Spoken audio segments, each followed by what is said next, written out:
For our keynote speaker this year, we've invited a person who's made his whole life the study of complexity. Geoffrey West was the president of the Santa Fe Institute, the place that studies complexity. His background was as a theoretical physicist. The rest, I'm going to let him explain himself. Ladies and gentlemen, join me in welcoming Geoffrey West. Thank you, Jack. Thanks a lot. Thank you. Take care. Thank you. Thank you. Well, pleasure to be here, and thank you, Jack, very much, and to Esri for inviting me to address this large and august assembly. I'm very flattered and very honored, especially having seen all the marvelous things that we've been exposed to during the day. I'm actually slightly intimidated because I'm going to present something that's quite complimentary. I'm going to present something that's very much the big picture, and I've chosen a title that's somewhat provocative and extremely challenging. And I'm going to be talking about many of the problems that have been either explicit or implicit in many of the things that have been said. And in a way, really what this talk is about is if we are going to address the huge challenges in terms of the future of the planet, the questions of global sustainability, then we really have to come to terms with a deep understanding of the dynamics of how we got here and how we're going to thread our way through the future.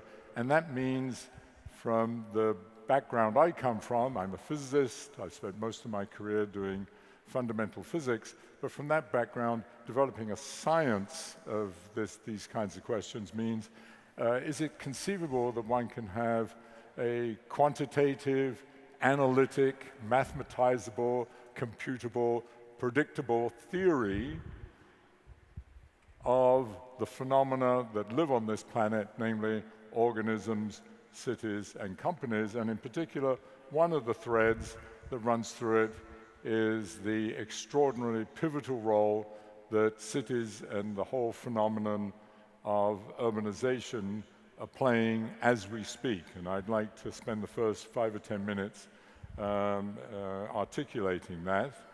What I'm going to talk about is not just the science of where, but the science of where, when, and how. And I'm coming to it, as I already said, from a physics background, but I've done a lot of work in fundamental biology. So a lot of this is inspired by ideas in physics and biology and trying to take some of those to some of these big questions. So all of us know about the exponentially expanding universe, and all of us also know, but we very rarely articulate it, that we actually live and participate in, on a daily basis, in an exponentially expanding socioeconomic universe.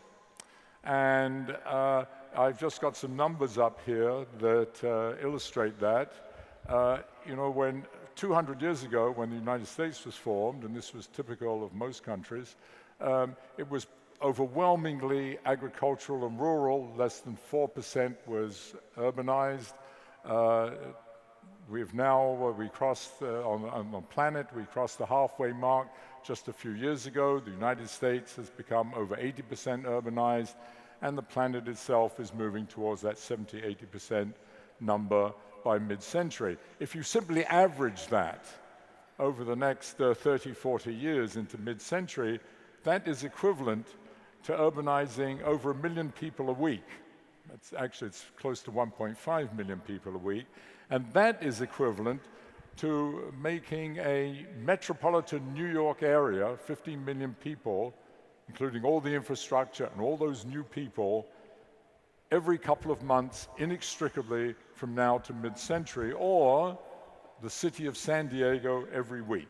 And that's what we're living in. That is an extraordinary phenomenon, and it means an extraordinary stress on the availability of energy, resources, everything from water to concrete to titanium, to copper, you name it. Everything is an extraordinary challenge to provide all of that. But perhaps in the end, one of the greatest challenges is the extraordinary stress on the social fabric. Another metric that I'm sure many of you are familiar with is that China, which was very slow to urbanize, crossed the halfway mark just a few years ago, but is rapidly catching up, is on fast track to catch up, building 200 to 300 new cities in the next 15 to 20 years, each in excess of 1 million people. That's just China. We have Africa, we have India, we have Latin America, et cetera, et cetera. So it's not surprising that, when you look at the Earth at night, it glows now. It glows with these night lights from all this extraordinary urbanization.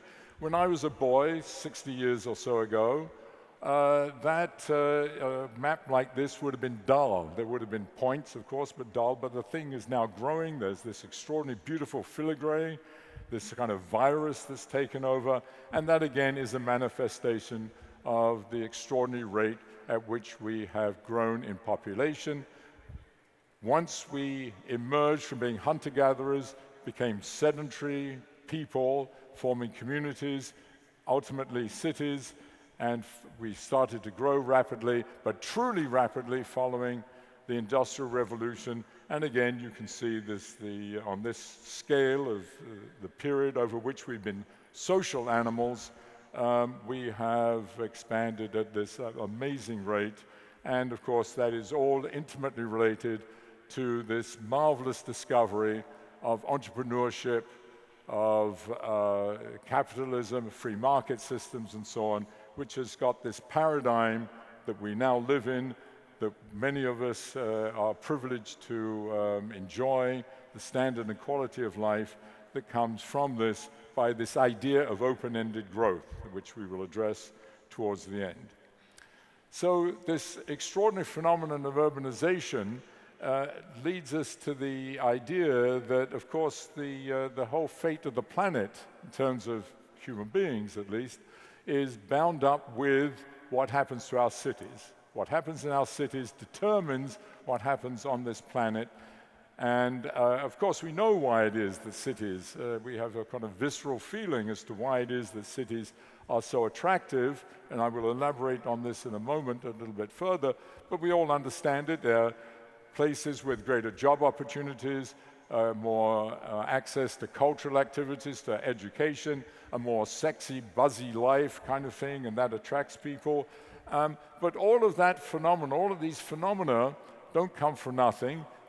At the most fundamental level, they have to be supplied by energy of various kinds.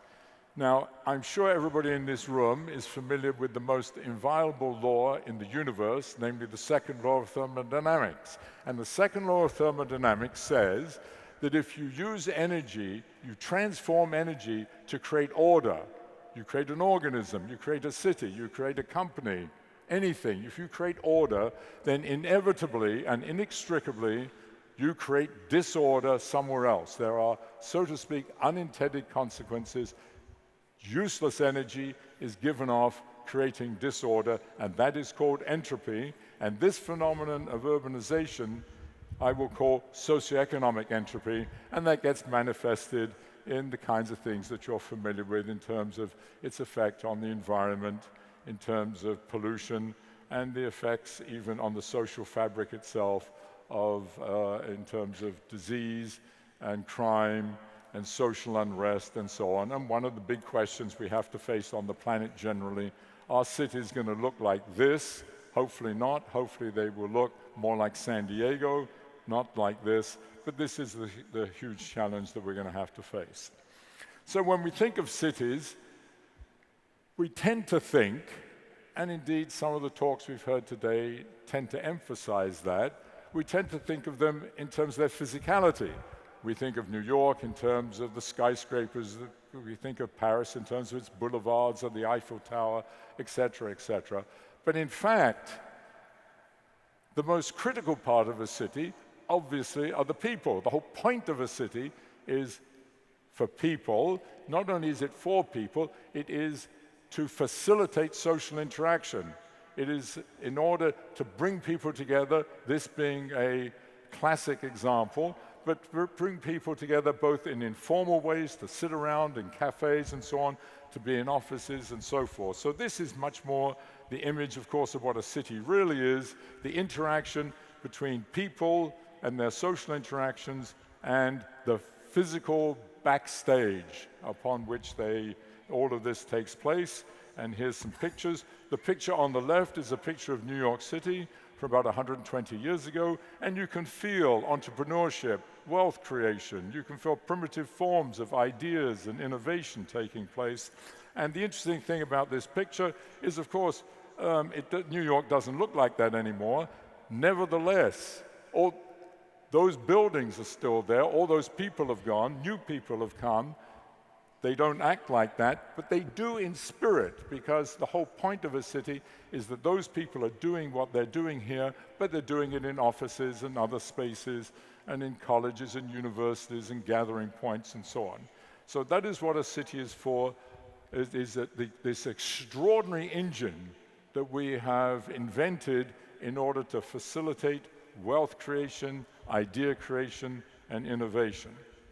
So a city can be thought of, so to speak, as the integration and also the tension between its physicality, represented by its energy and resource metabolism, to use a biological term, its infrastructure on the one hand, and on the other hand, the flow of information that's been going on here today, between you, from podium down to the audience, whatever. But that goes on in a city, and the city, just to re-emphasize it, is a place to support and facilitate information exchange in order to create ideas, wealth, and innovate.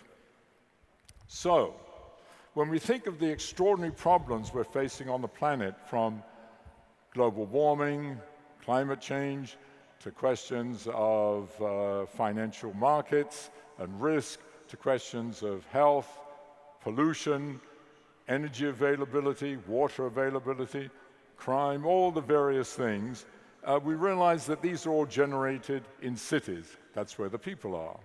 So on the one hand, cities and urbanization are the problem and the origin of this tsunami of problems that we have to face, but they're also, of course, the solution, because cities have been the magnet, the vacuum cleaner that has sucked up people that do all the innovation, create the ideas.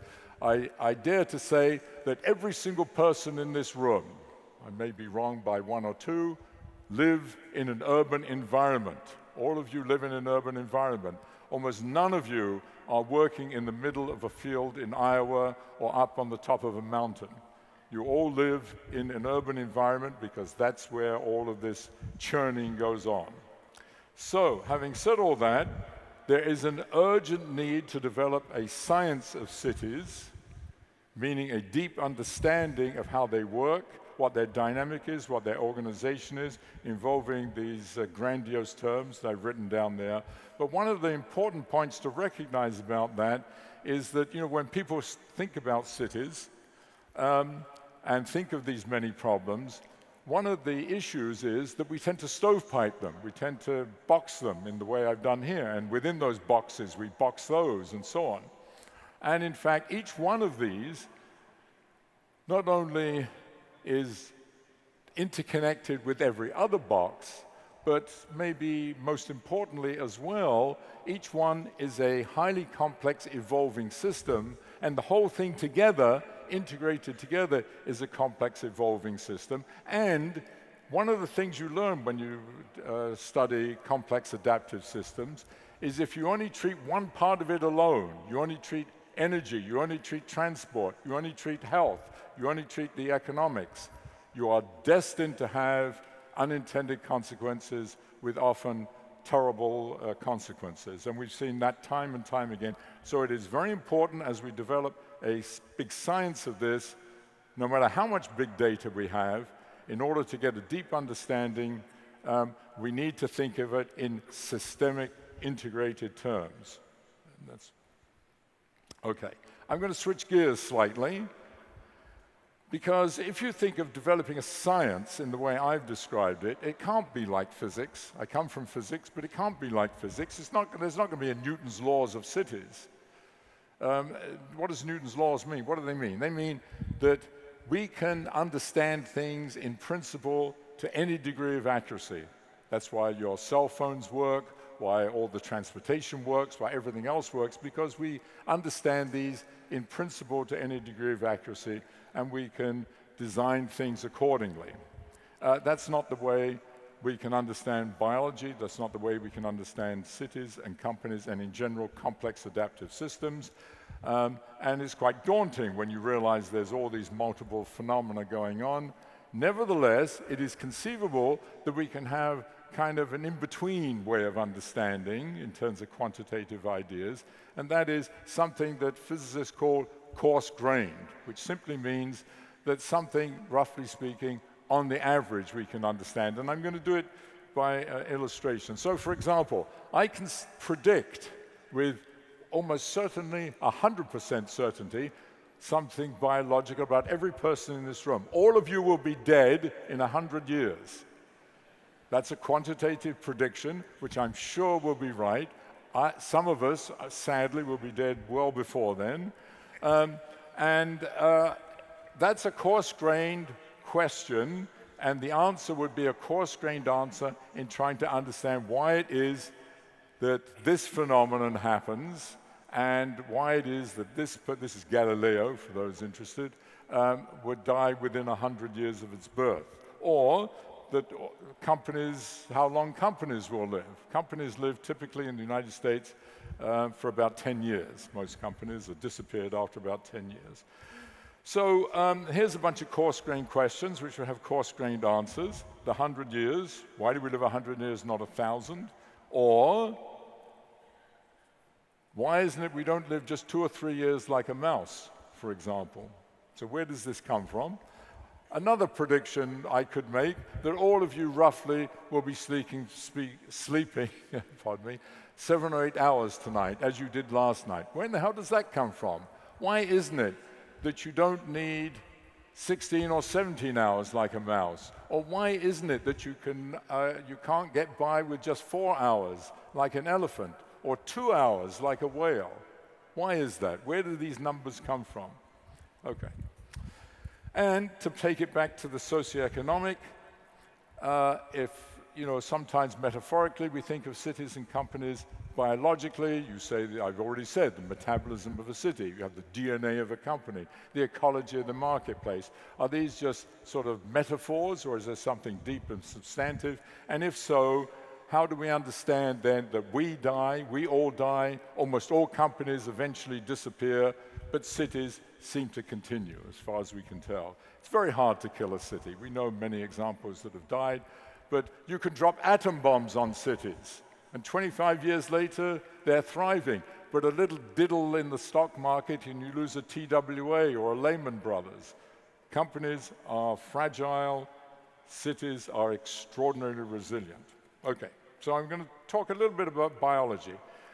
We're a mammal, and we range over a size of about 8 orders of magnitude, meaning a size scale of about 100 million, from 2 grams for a shrew through the elephant to 200 million grams for a blue whale. Oops, and there's the little mouse on it. Now, they all look different. We'll sort of have things in common, but here's what's interesting.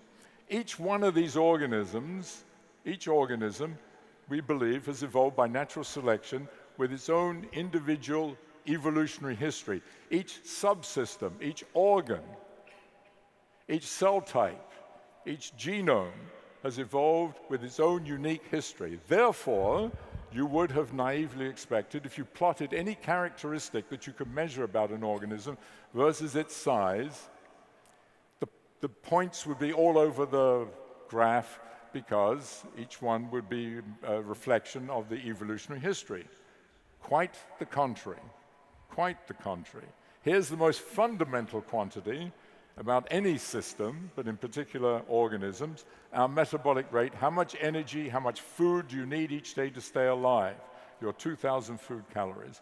Here it is plotted for a sequence of animals. On the vertical axis and on the horizontal axis is their mass, and it's plotted logarithmically, which means you go up by factors of 10, because otherwise if I put a mouse here, the elephant would, if it were linear, would sit in Tijuana or somewhere. But anyway, what you see is if you plot it this way, amazingly, here's maybe the most complex phenomenon in the universe for all we know, metabolism. They all line up on a simple straight line. There is an extraordinary simplicity underlying the extraordinary complexity of life. The other thing that's amazing about this graph is that the slope of this line is very close to this funny old number 3/4. Now, that's weird because forget about natural selection, everything I said a moment ago. Just think of the most naive possible thing. If you double the size of an organism, you double the number of cells, therefore you would expect to double the amount of energy needed to keep it alive. No. What this says is if you double the size of an organism, no matter where you begin, double the size, you only need 75% more. You save 25% with each doubling of size. That's called an economy of scale, and this kind of scaling where the slope is less than 1 is called sublinear, and for those familiar, down in the right-hand corner of the picture is the way mathematically it is expressed. B stands for metabolic rate, M for mass, and that little 3/4 denotes what we call the slope of this graph. So there's this extraordinary economy of scale, and it's true across all organisms for metabolic rate. But here's what's even more amazing. If you measure anything about organisms, anything about their physiology or life history, it scales in a similar way, a great simplicity underlying the extraordinary complexity. And here's something mundane, our heart rates plotted versus our weights for a bunch of animals, and you can see there's a nice straight line. The slope of that line is -1/4. Minus means it's going down. Here's what you think of as your brain. This is white matter to gray matter in your brain. The processing to the cable part of your brain, the white being cables, the gray being the processing part. Beautiful straight line going up, a slope of 5/4. Here's something with much more variance in it, but it's genome length versus size, and the slope of that is very close to 1/4. And what you see emerging is something else that's universal, is that when you plot all these, and I could spend the rest of the afternoon showing you 75 more of these, the slope of them all are simple multiples of 1/4. 4 is the fundamental quantity that controls all of biological life, manifested in this number 1/4. It's remarkable. Before I tell you where that comes from, I want to show you one other thing, because I happen to have a morbid interest in death and aging. Lifespan. Lifespan scales with the power of 1/4, with a slope of 1/4. That's the way I've written it mathematically here. But I just showed you that heart rates decrease with that quarter power, that quarter slope. If you multiply these two things together, the increase of the 1/4 with lifespan is cancelled by the decrease of the quarter of heart rates, so that there is no dependence on mass. So if you multiply lifespan by heart rate, it doesn't depend on size anymore. It's the same for everybody.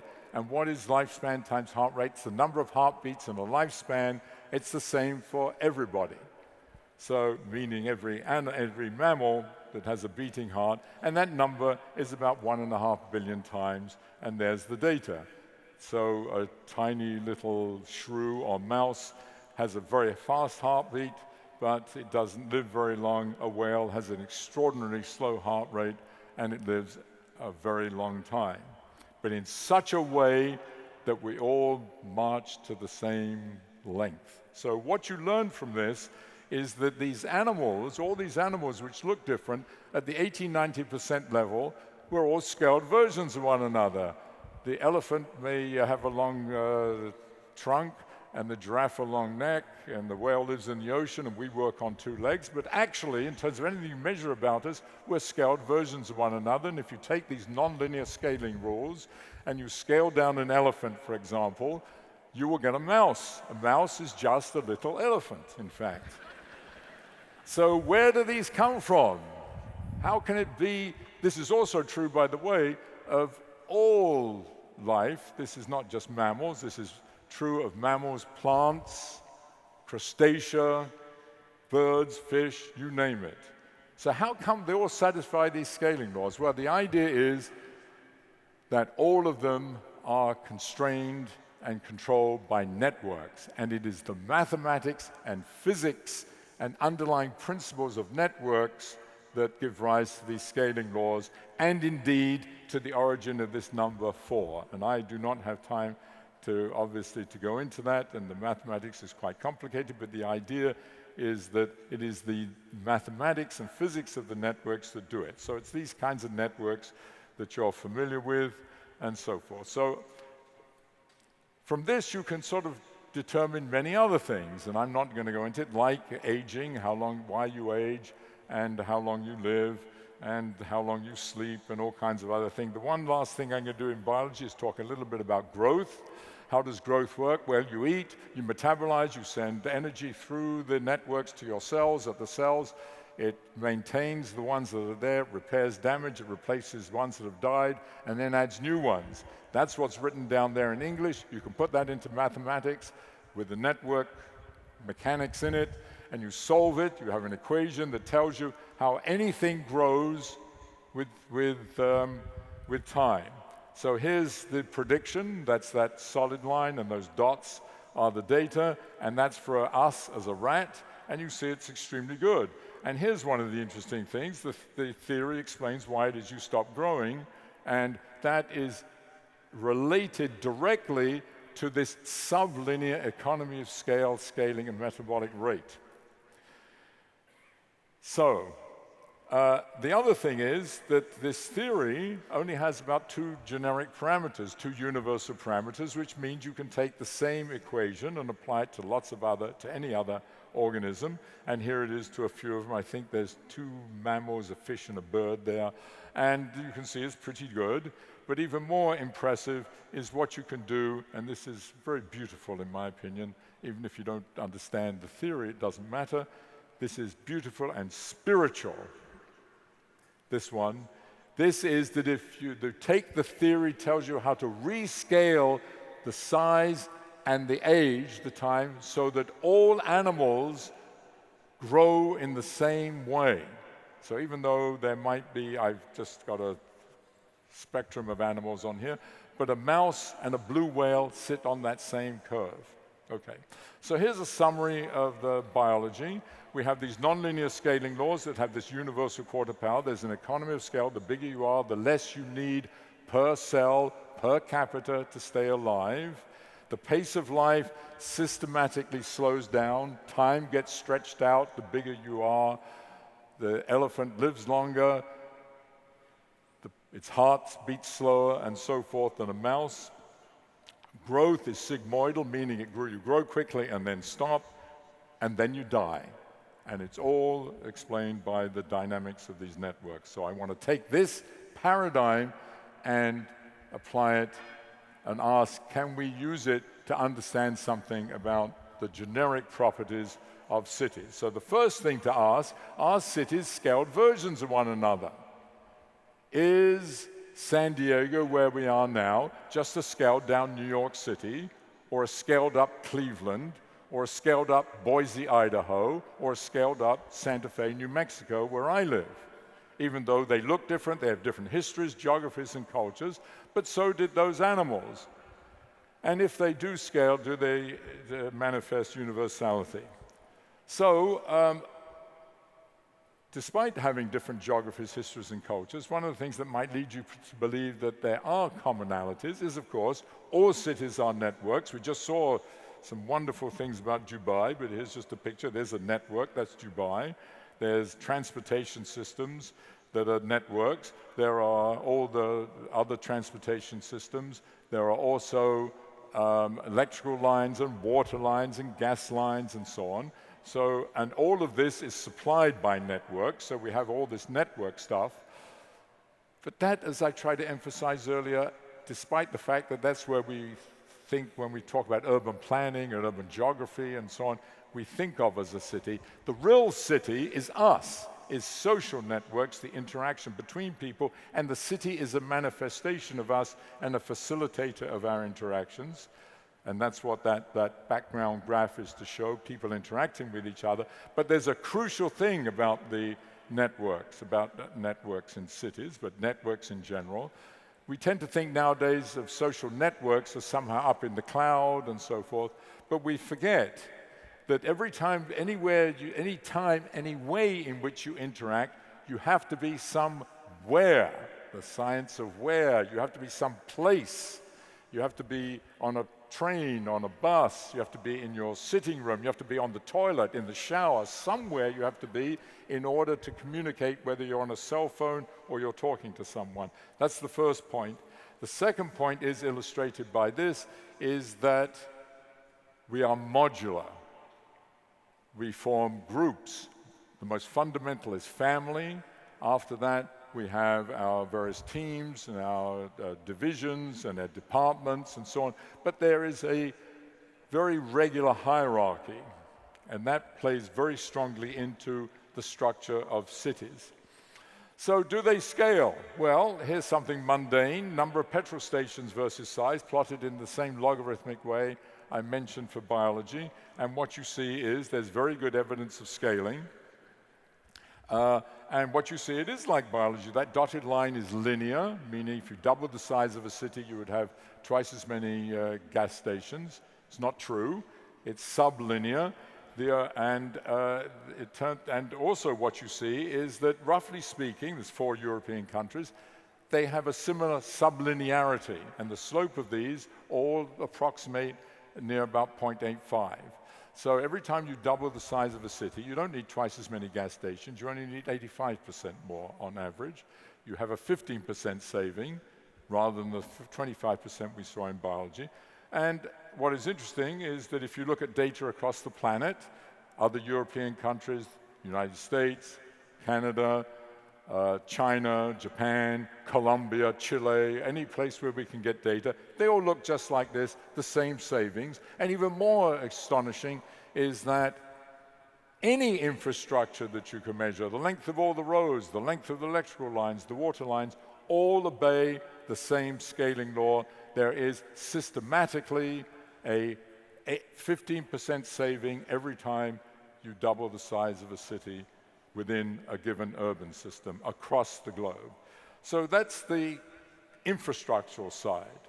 Now, that is, and it's like biology except for the 15 versus 25.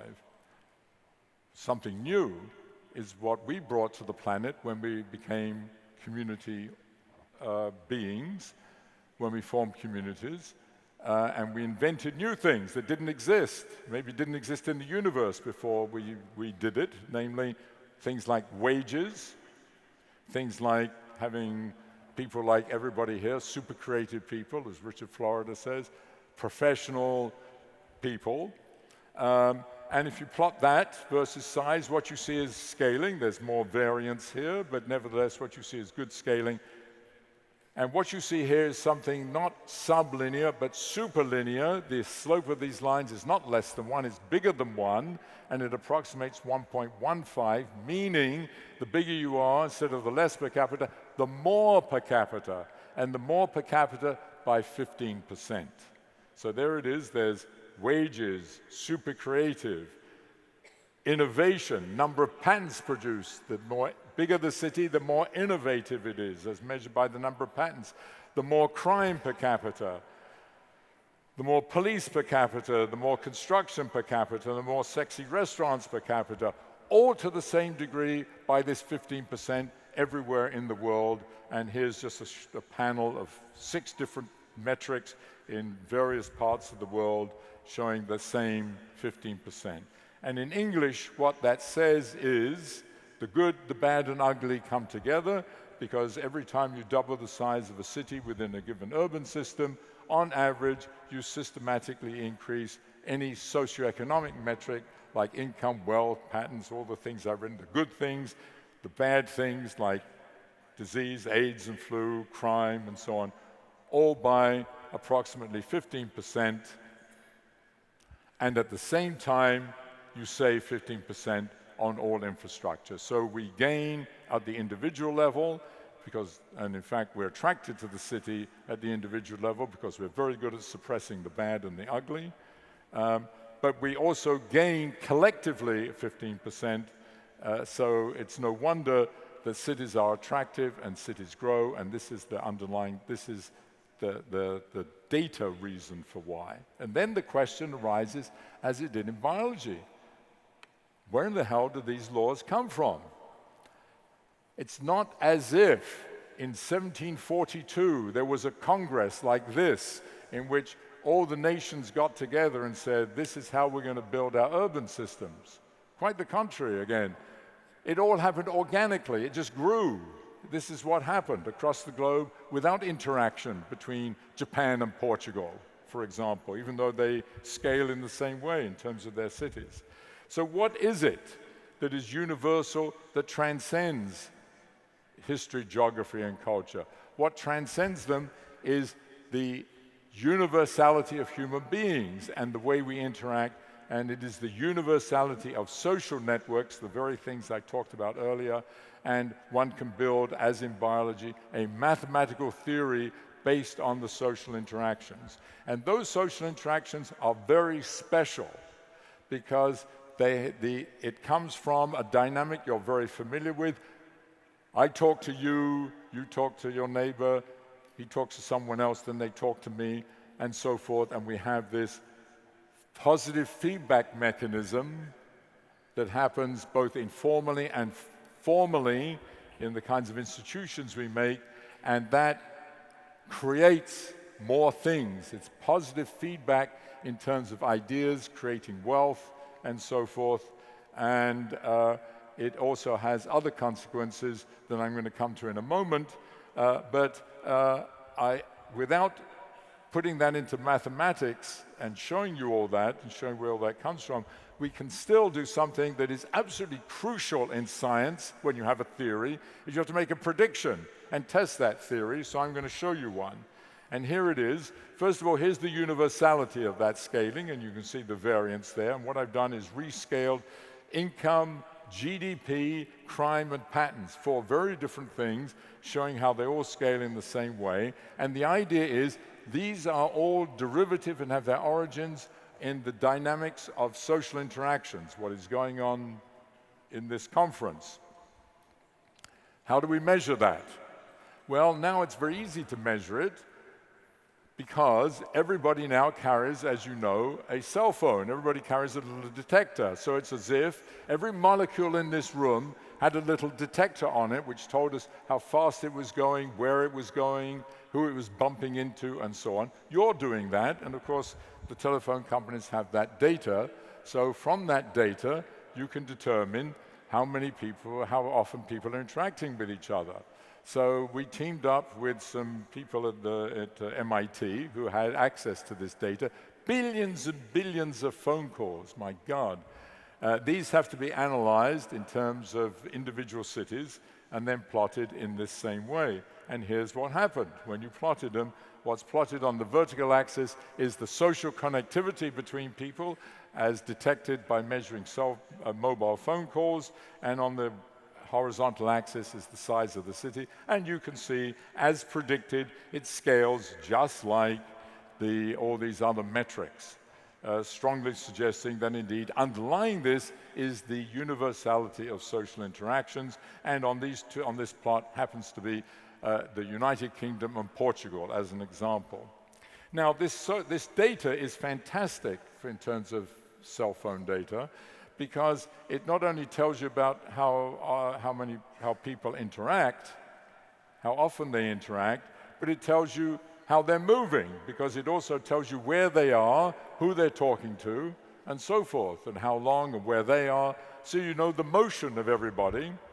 And from that, having that data, you can actually, before even looking at that data, you can make an interesting prediction about movement in city. It's kind of extraordinary. And that is that if you take any part of a city, you just take a little pixel in a city, and you ask yourself the question, how many people are coming from a given distance away at a given frequency? So how many people are coming from 10 kilometers away, once a week, once a day, once a year, and so forth. So it turns out if you assume and you realize that that people are not like molecules, which are random, almost every journey is willful. You go from your home to the office and back. You go from home to school and back. You go from home to the theater and back, home to the store and back. But you try to do it, as I've written up there, in a shorter time and in a shorter distance as possible. If you take that and you analyze it mathematically, it comes up with an extraordinarily simple prediction, namely that the flux of people into any given area of a city should go inversely as the square of the distance from which they traveled and inversely as the frequency at which they travel. There it is. And here's data from all that billions and billions of phone calls. This is data from 4 different continents on 4 cities: Boston, Lisbon, Singapore, and Dakar in Senegal. And you can see the dotted line is the prediction that they agree with the prediction from the theory remarkably well. And you can go one step further and you can take a metropolitan area like Boston or any of these and deconstruct that into various areas. And that's what's done here. These are different parts of Boston or the Boston metropolitan area, and those lines on it are the prediction. And you can see how extraordinarily regular the pattern is and how predictive it is. Here it is for Singapore, and we can do it for the others. Okay. Now, this positive feedback mechanism that is part of our social networking not only gives rise to this superlinear scaling, but it gives rise to the increasing pace of life. Life speeds up in a predictable, calculable way. In biology, as I've gotten on the left, where you have sublinear scaling, life slows down in a predictable way, following the quarter power laws. On the right is superlinear scaling, this positive feedback coming from social networks. Life speeds up in a predictable way, following this 15% rule. And here's data. On the left is the heart rate stuff I mentioned earlier, showed earlier. On the right is walking speed in cities. And you can see there's, again, some noise, some variance in it. But you can see that there's this systematic increase, predictable increase in the pace of life in cities. And I could not resist including this picture, which I saw in a British newspaper about a year ago, and I have to read it to you. I don't know if you probably can't read it. Here's the caption. Research revealed half the nation, the United Kingdom, found the slow pace of high streets to be their biggest shopping bugbear. Bugbear means their biggest problem. So it's not the pollution and the traffic and the noise in cities that's stopping people shopping downtown, or at least half of them. It's the other bloody people not walking fast enough. So what did the city, this is what this picture is, the first day in which the city of Liverpool put a fast lane in for walking. So I will finish up by talking about growth in cities. It's the same equation, the same conceptual framework as we had in biology. You have the metabolism, so to speak, but it's very complicated in cities. It's got everything. It's got, money and energy and ideas and so on. So that's the incoming. Some of that goes to maintenance. It maintains the buildings and roads. It maintains the people with hospitals. And then it grows. It grows new buildings and roads, and it grows new people. And that's some mammoth equation. And if, as I said earlier, that's the repeat of the slide for what happens in biology, where you have sublinear scaling, economies of scale. You stop growing. If you have superlinear scaling, then lo and behold, we get around this stopping of growth. This is wonderful in terms of our modern paradigm, that we have open-ended growth, which is that's what we've been experiencing. And I'm not showing you data to confirm this, but you're very familiar with it for cities and economies and so on, and that's great.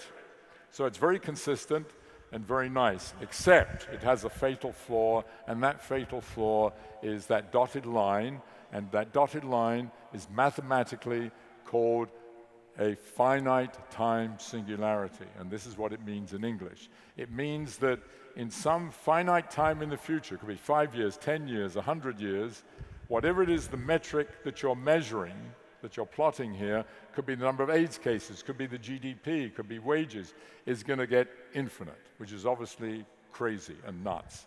And the theory tells you what happens. Theory says that at some stage in that, as you approach this singularity, the system will stagnate and then collapse and die. So that's obviously that's bad. That's something we want to avoid. So how do we avoid it? How have we avoided it? Well, we've avoided it by the classic mantra of innovation. And what you have to realize is in deriving the graph on the left, the picture on the left, any of these growth curves, one is assuming that, roughly speaking, the culture, the paradigm has not changed during this period. So it might have been that you've discovered iron in ancient times, or it may be that we've discovered coal, or it may be in more modern times, more recently we've discovered, we've invented computers, and then we discovered the internet, and so forth. What do these do? These are major paradigm shifts which reset the clock. They reset the clock, and what they do is the following. So here it is, here you would grow, this is a cartoon version of it, you would grow, you would hit the singularity and collapse, so somewhere before you come to that singularity, you must make a major paradigm shift, you must make a major innovation, and then you can start over again. But of course you would hit another singularity, so you better do it again, and so on. So you have this theorem that if you demand open-ended growth, you have to have continuous cycles of innovation. Well, most people are familiar with that idea that you have to continue to innovate yourself out of collapse. But what is another fatal flaw in this, so to speak, or a fatal challenge, is that not only as you go along any one of these curves is time getting faster, you'll have to speed up, but the time between these innovations has to get shorter and shorter. You have to innovate also at a faster and faster and predictable rate. So something that might have taken 100 years, 1,000 years ago to develop, now would only take 25 years. And indeed, as you well know, the time between computers, laptops, and the IT was maybe about 25 years. So time is contracting, time is speeding up, and here's data. This is not mine, this is other people's data, and but it's just a bunch of innovations, and that straight line, I'm illustrating it because that straight line is what is predicted by the theory at the rate at which you have to innovate. And so you end up with, if you go back to this picture, you end up with this extraordinary challenge.